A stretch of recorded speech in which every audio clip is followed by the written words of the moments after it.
sitti gallai, nu olchi kooluu sitti gallaa Yesuus nu olchi kooluu sitti gallai, nu olchi kooluu sitti gallaa maaloo nu olchi kooluu sitti gallaa.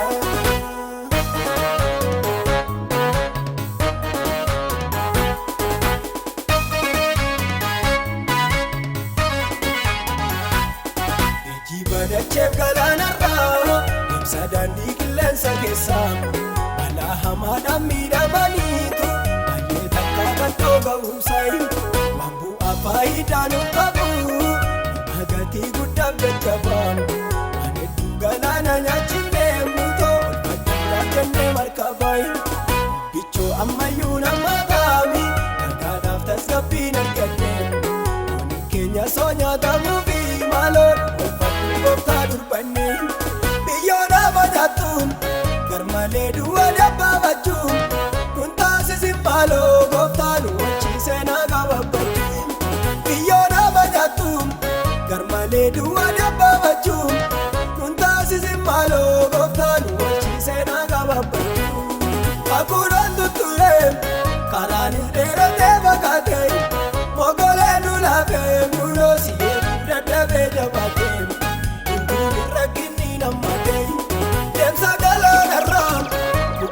Qilleensa nu koolaayi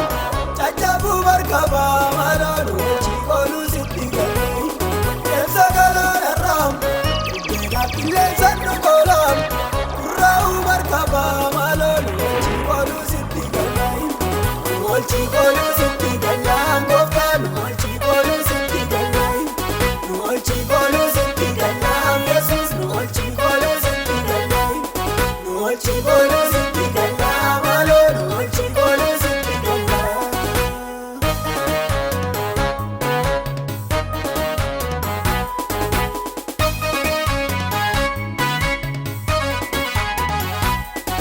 Ta'e yoo ta'es maalolaami erga kaanee booddeen deebiinu bichis yoo nutti ammaatayyuu nyaatamna jennee shakiini qilleensicha jabaa gammadee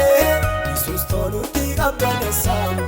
iltoosaas erga nu godhate inni iddoo barbaadetti nu geessaayi akeekaa baanee nu maaliif akka deemnu beeknaam haala ulfaata laallee maaloo nu karaa raabannee maaleennayi akka nus bal'annuunsi haalli sitti gargar nu baasuun qabbachuun dandeessaam gooftaa qilleensaaf bubbeessaa nu baasuun hafuuraan tutturee karaanis dheeratee fakkaatee mogolee nu laafee munoo si'ee dadhabee jabaatee hunduun rakkinni nammatee deemsa galaanarraa bubbeedhaaf qilleensa nu koolaayi caccabuu markabaa maaloo nu olchi kooluu sitti gallai deemsa galaanarraa bubbeedhaaf qilleensa nu koolaayi gurraa'uu markabaa maaloo nu olchi kooluu sitti gallai nu olchi kooluu sitti gallaa gooftaa nu olchi kooluu sitti gallai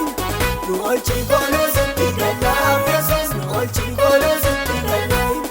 nu olchi kooluu sitti gallaa maaloo nu olchi kooluu sitti gallaa.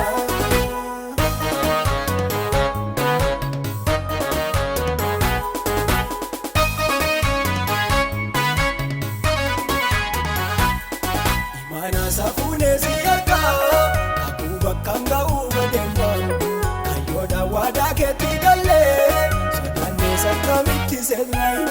bubbeen bishaan irraa wal maruu odoo galaanaa wal darbachuu salphaatti nu nyaataa munoo Yesuus darbatee nu gachuu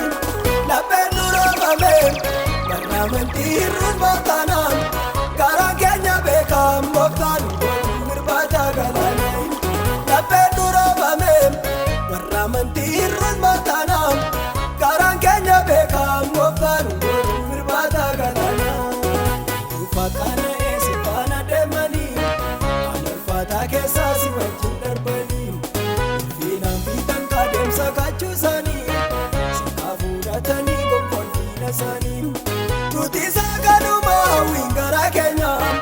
galuudhaaf adeemnaa biyya dhaala keenya nuti isaa galuma hawwiin garaa keenya galuuf tattaafannaa biyya dhaala keenya isaan kan barsiifne namoota. namoota baay'eedhaaf taanerraa fakkeenya Kaamusee taanee fuunee takka namne biyya dhaala keenya Taasisin malee si wajjin jalqabnee seenaa karattafu Amma fuudhannutti dhumneer kakee keessaa gonfoo akka duwwee Taasisin malee si wajjin jalqabnee seenaa